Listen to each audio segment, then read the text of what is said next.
vous allez tous très bien. Moi ça va parce que là j'ai plein de soleil, c'est la fête, c'est bientôt le printemps. Donc ça y est, hein. Alors il y a déjà les petits... Alors moi je dis ça, il fait -4, -3, c'est le top. Donc aujourd'hui je vais vous parler de jardinage, de jardin évidemment, de petites fleurs, de grandes fleurs, de fleurs, c'est génial, et de plantes. Donc les euphorbes en pot, les euphorbes, il y en a un que je plante dans le jardin, vous allez voir plus loin. Je plante Boscobel de David Austin aussi, que j'ai acquis il y a peu de temps. Que j'ai acquis il y a peu de temps, je crois. Oui, je crois que c'est ça. Alors, d'abord, je vous montre mes graines de fleurs 2025. Cette année, je plante... J'ai déjà fait les autres années, hein, mais vous n'étiez pas encore là. Alors là, je partage, mais là, j'en fais beaucoup plus. Je me suis dit, je vais faire aussi... je vais rajouter des espaces dans mon jardin, sur ma terrasse, sur le côté de la maison, vous verrez ça. Pour planter un maximum de fleurs à couper. Donc là, je vais vous montrer les graines achetées il y a peu de temps, donc mes graines de fleurs. Alors, j'ai ça. Oh, je vais faire comme ça, regardez, hop, dans ma jolie, quand même stylée la boîte. Voilà. On voit de quoi ça parle. Alors, je vous montre ça tout de suite. Je l'ouvre. Alors j'ai aussi des graines parce que moi je fais des tomates cerises, des petites choses comme ça. Ce que j'adore peut-être cette année, peut-être que je fais des petits pois, mais je crois que c'est déjà maintenant. Hein. Donc je vais regarder ça parce que j'adore les petits pois et c'est impossible à trouver.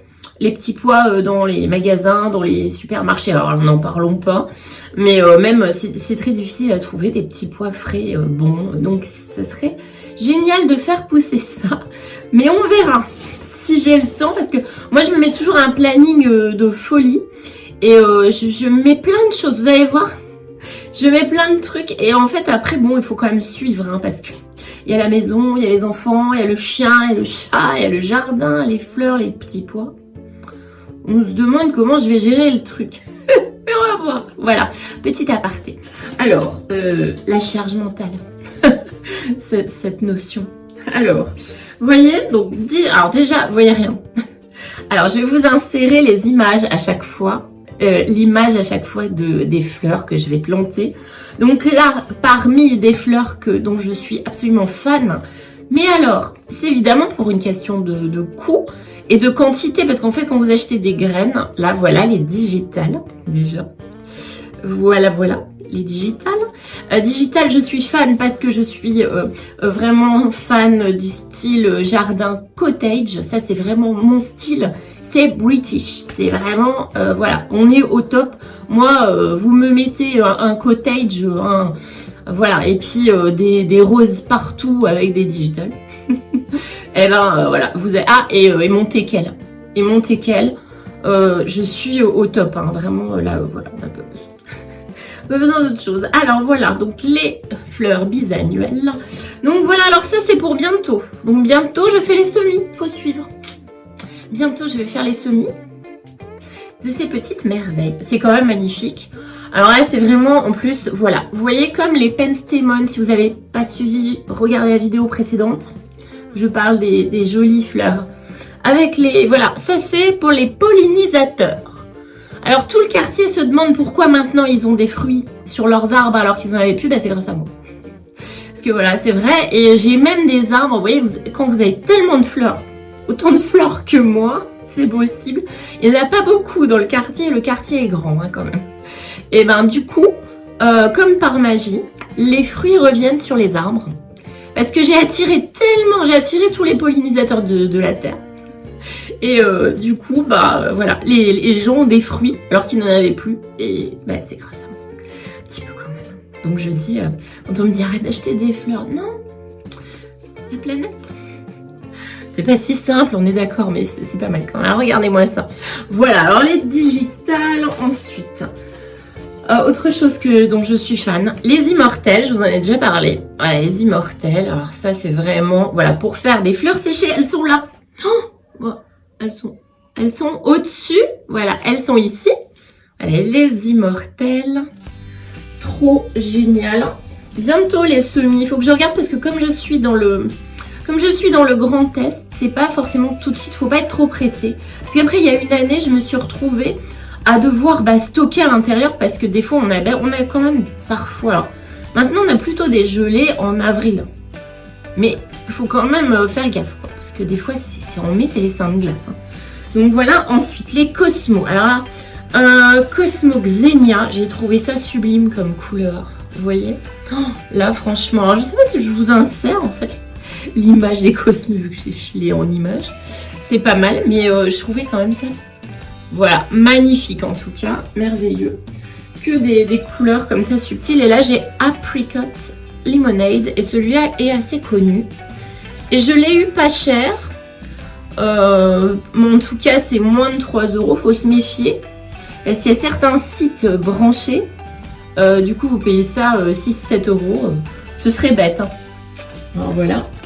Ensuite, dans les mêmes tons, hein, c'est Alaskas. Alors, les Alaskas, les capucines. Alaska, ça c'est génial parce que ça fait... J'en ai... vous pouvez regarder. J'ai fait déjà des vidéos dessus parce que le feuillage est variegata et c'est très très beau. Et voilà. Et voilà, c'est quand même une très belle couleur. Saumon abricoté comme ça. Voilà. Parfait.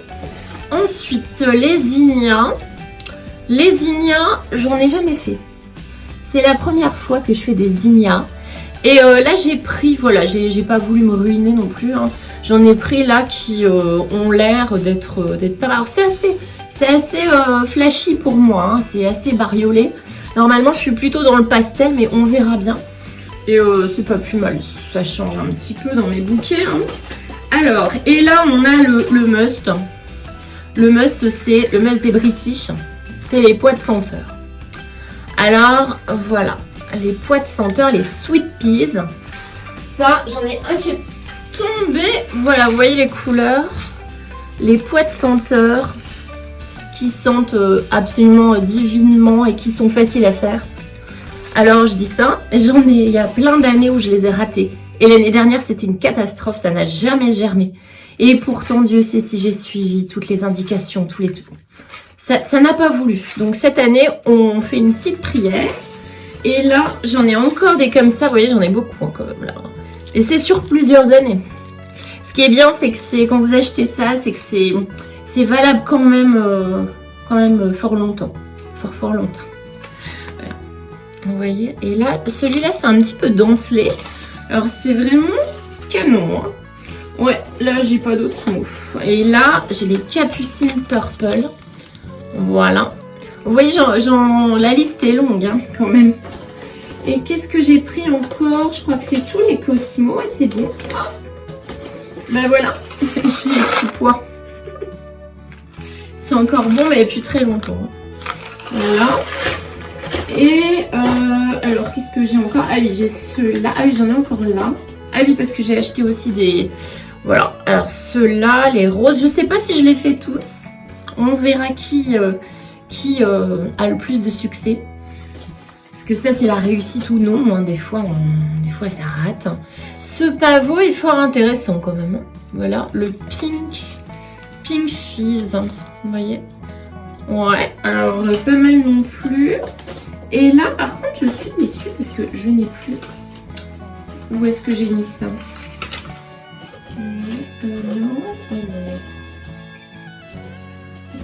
Ouais. Ah oui, le lupin. Voilà.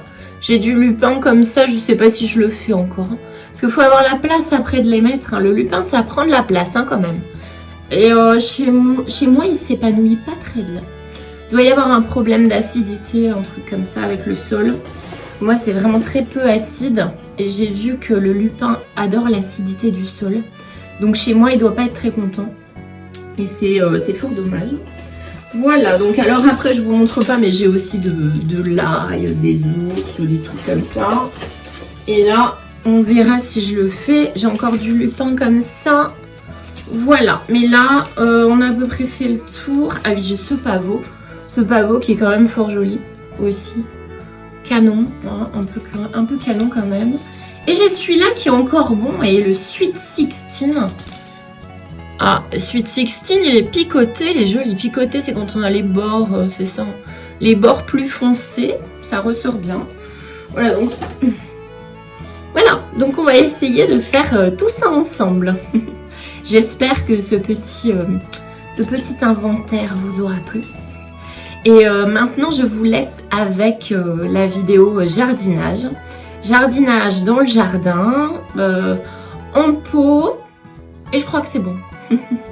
Donc avec Euphorbe et Rose. Je vous laisse.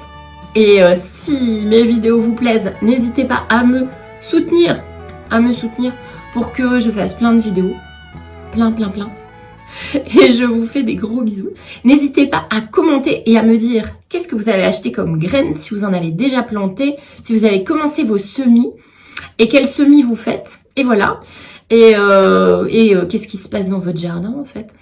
Où est-ce que vous êtes? Est-ce qu'il fait chaud chez vous déjà? Parce qu'il y a des endroits, ça me fait mal hein, quand même. Il paraît qu'il y a des endroits en ce moment il fait 22, chez moi il fait -3. Alors, faut pas déconner quand même. Il y a un moment donné, il y en a qui sont mieux servis que d'autres, moi je dis. Hein. Bon, ça me fait vraiment très envie, mais je patiente. Et la nature, quand elle dort, se réveille encore plus belle, voilà. Donc, je vous fais des gros bisous. N'hésitez pas à commenter, à liker, à partager. Et bon visionnage. Bisous. Alors voilà, je vous retrouve dans mon jardin en train de planter. Une de mes dernières acquisitions, c'est Boscobel de David Austin, que je n'avais pas et que je voulais depuis très longtemps. Alors là, quand vous plantez un rosier ou une autre plante, hein, c'est souvent le cas, on appuie bien sur le pot en plastique. Là, on appuie bien tout autour pour décoller bien avant de le sortir. Éviter de tirer dessus et d'abîmer la plante. Là, je mets du compost, je mélange à ma terre de base. Et là, j'ai mis énormément de compost parce que ma terre, à cet endroit du jardin, devant la maison, c'est vraiment très argileux. Alors, je mélange bien tout ça pour essayer d'avoir une terre un peu plus légère. C'est en général la solution la plus simple de mélanger moitié compost. Après, on peut mettre du sable pour alléger. Mais là, le but, c'est que les rosiers sont quand même gourmands. Et comme ils démarrent, je préfère mettre ça. Et voilà, donc là, je vous ai filmé mes petites mésanges d'amour que je nourris. Et là, j'ai mes renoncules qui commencent à sortir. Et j'en suis très contente. Elles sont vraiment trop mignonnes, surtout qu'il fait encore -3, hein, donc c'est pas encore, on n'est pas encore au top du tout. Hein. Alors elles font déjà des petites pousses trop mignonnes. Donc voilà, là je vous plante l'Euphorbe que j'ai trouvé en version mini parce que j'étais dans une jardinerie. Et en fait j'avais flashé sur l'Euphorbe sombre comme ça avec un feuillage noir. Et là je vous montre le très joli pot que j'ai trouvé. Et en fait, c'est pas le point de départ, mais j'ai vraiment flashé parce qu'on trouve pas souvent, enfin moi dans ma région, là où je suis, pourtant j'ai énormément de jardineries dans le coin, je trouve pas forcément des jolis pots un peu décorés comme ça. Donc j'étais ravie et j'ai trouvé que avec ça contrastait parfaitement avec le feuillage noir de l'Euphorbe. Et en fait, cette Euphorbe, je l'ai trouvée en petit godet à 3 € et quelques. Donc c'était mieux que la grosse plante que j'avais trouvée au début. Et voilà, ça ira très bien dans ce petit pot pour l'instant. Et là je mets des billes d'argile parce que les euphorbes aiment bien avoir quand même une terre qui est perméable, donc qui est bien aérée. Alors du coup j'ai mélangé, un peu comme la lavande je trouve, je mélange comme ça avec le terreau. Vous voyez, si je mets de la lavande en pot, je vais faire pareil. Je vais mélanger des billes d'argile avec le terreau à géranium et je vais mélanger ça directement sans mettre une couche au fond en fait si vous voulez. Donc là je mets bien la terre, je tasse un petit peu et ensuite j'installe la plante. Et là en fait vraiment c'est bien parce que ça ne m'a pas coûté trop cher. Ce petit pot je vous ai dit j'ai flashé mais parce qu'il était vraiment, il était tout seul et il n'était pas cher alors c'était vraiment sympa. Et là ma petite Sakou, coucou Sakura, trop mignonne qui surveille tout. toujours en train de tout surveiller. Et voilà, donc je défais bien le chignon racinaire et je gratte aussi un peu la surface qui était toute sèche, toute moche. Voilà, c'est bien de faire un petit nettoyage. Que la plante s'installe beaucoup plus vite comme ça. Et voilà, vous tassez un petit peu et il faut laisser quand même un bon centimètre en haut. Je vais encore tasser, hein, pour que quand vous arrosez, évidemment, il n'y ait pas tout qui déborde de tous les côtés. Voilà, je trouve ça fort mignon. Ça contraste parfaitement avec le pot, je trouve. Et ça va beaucoup grandir, hein, vous allez voir, parce que là c'est minuscule, ça fait un peu, c'est tout kiki. Mais vous allez voir, ça grandit très très vite les euphorbes. Et les euphorbes, je vous les conseille parce que ça va dans tout, et vraiment toutes les expositions. Voilà, donc évidemment au soleil ça prospère très vite, mais vous pouvez parfaitement mettre un coin d'ombre, un coin mi-ombre, sans problème les euphorbes, et ça résiste très très très bien, ça reste l'hiver, ça perd pas ses feuilles. Voilà, je pense que j'ai vanté toutes ses qualités. Et ça n'a pas besoin de beaucoup d'arrosage aussi. Ah ah, très intéressant. Pour ça, l'euphorbes, je trouve que c'est un peu négligé. Et c'est pas forcément une plante uniquement destinée au rond-point. Et voilà d'ailleurs l'euphorbes de jardin qui était planté dans mon jardin qui était énorme. Et en fait, je l'avais enlevé pour planter un rosier, si vous n'avez pas vu la vidéo précédente. Enfin, c'est une dans les vidéos précédentes. J'ai enlevé ça pour mettre un rosier à la place, hein, mamie. Et du coup, là, en fait, je le déplace. Je lui fais une autre place à un endroit qui est pas mal parce que ça cache un peu mon muret moche sur le côté. Voilà, donc je suis ravie. Hein, il est plus gros que moi, ce truc-là. Et du coup, je vais le planter à côté du fusain. J'ai un fusain et un laurier thym.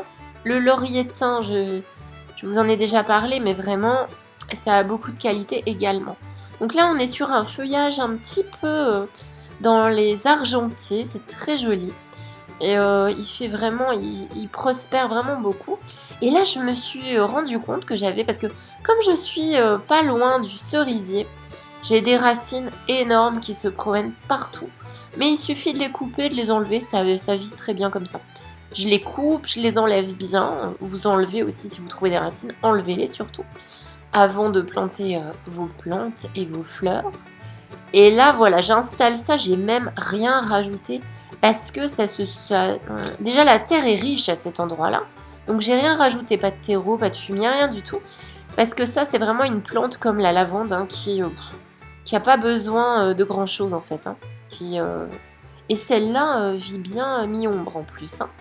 Donc voilà, on remet bien toute la terre de tous les côtés. Faut tasser pour éviter les poches d'air.